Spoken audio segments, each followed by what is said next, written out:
Sanibonani bafethu. Hi everyone. Molweni. Back again bafethu with another video bafethu. It's your boy Simthembile. Bafethu, there's this case of Chris Hani bafethu. Me, I was born in the early 90s. So Chris was passed away. Well, like it seems like when he passed away, I was growing up. I was very little bafethu.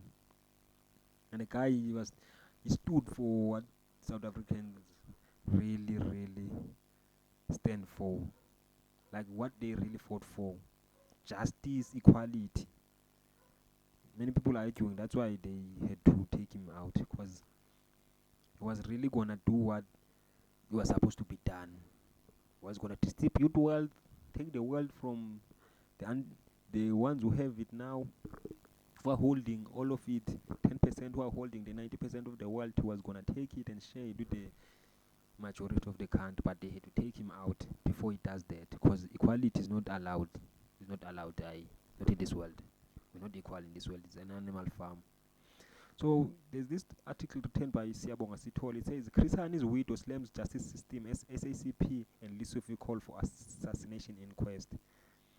Because people are not sure, even if this guy was released, to David Lewis and Clive. No, Clive Lewis and this guy, man. I've forgotten their names, guys.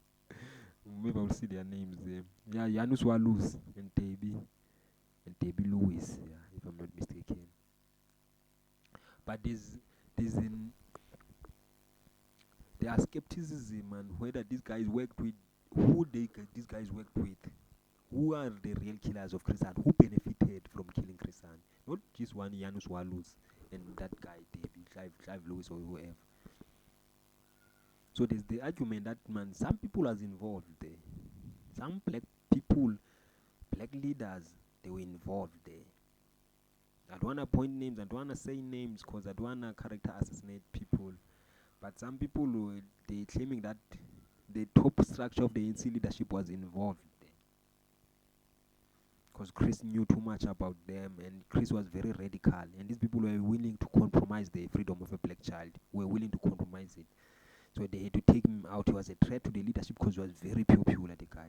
So let us read this article, guys.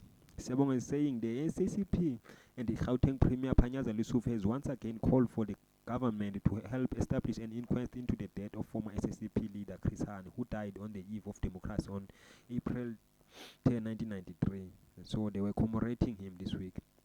Ahead of Chris Hani's 32-year commemoration event set for Osfimvaba in the Eastern Cape later this week, where his legacy will be celebrated this year. The struggle heroes widow Dimpoani and members of the SSCP led a laying ceremony at the South Park Cemetery in Boksburg on Monday. I should have went, and it was close to me where I stay. During her address to the media, Dimpoani once again slammed the country's justice system for having granted an unremorseful Janus Walus parole last year. So the ANC failed Hani while he was alive, and they failed him when he was passed away. ANC has failed Hani in the country. Last December, the South African government confirmed through Minister in the President Kumuzo Chaveni that Walus, convicted for the 1993 assassination of the former SACP Secretary General, would be deported to Poland following the completion of his parole. Dimpoani's outcry comes hot on the heels of a recent interview with a South African news channel, where Walus indicated that if he were to be given another chance, he will do it again, guys. The guy, and he's not remorseful. And Hani was always saying that the guy is not remorseful. Don't release him, because one of the conditions of parole is remorseness, showing remorse. But the guy didn't show any remorse. But they released him anyway. Once again, they failed to deliver. Judge Zondo made Walus a victim. Those judges allowed him to become a victim. Those judges had already made up their minds to release him. They had no interest in applying the law to ensure my side as a victim is protected. In this country, if you do not have money, the justice system mistreats you.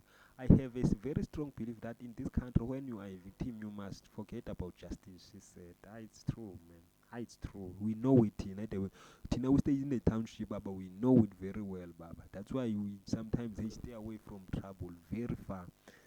Because sometimes go to prison for things that you never did. Yo, hi, South Africa. The Sufi who has been vocal about the Hani's passing has once again called for an inquest into Hani's passing, saying the opening of an inquest was inevitable. The opening of the inquest into Chris Hani's passing is inevitable. This inquest must happen, and it must happen in our lifetime.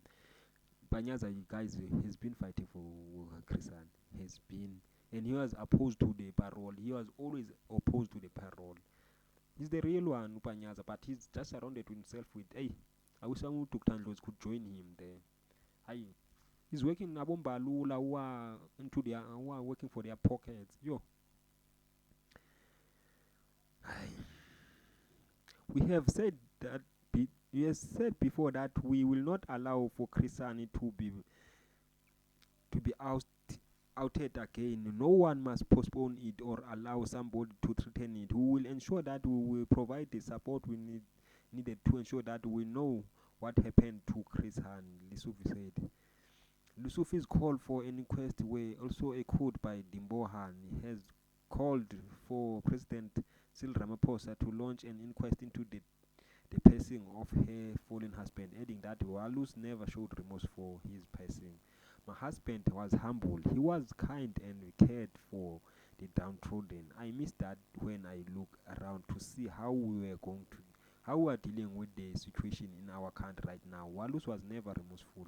Walus from Poland said if I was given another opportunity, he would do it again. I was not surprised and I laughed. Oh, mama. Hey, show new. South Africans will only have closure the day the inquest is done. I appeal to the president who is the head of this country to apply his mind so that before I pass away I can find justice. She said, "Hi, ma'am. Hi, don't know I will find justice even 100 years to come. Justice will never lose its address because Karma knows it very well. You will find justice, ma'am. The youth will rise. These people have failed you, they've failed your husband, but one day you will find peace and you will find justice. I promise you, man. I so Shabuhan was still alive, Abu Biko, Abu Sobugo was still alive. So we can see what the capabilities of a black man. Hi. Guys, please subscribe, Buffett. What do you think about this topic, Buffett? What do you think about Abu Walus, Abu Release? What do you think about ENC? Aish, Buffett.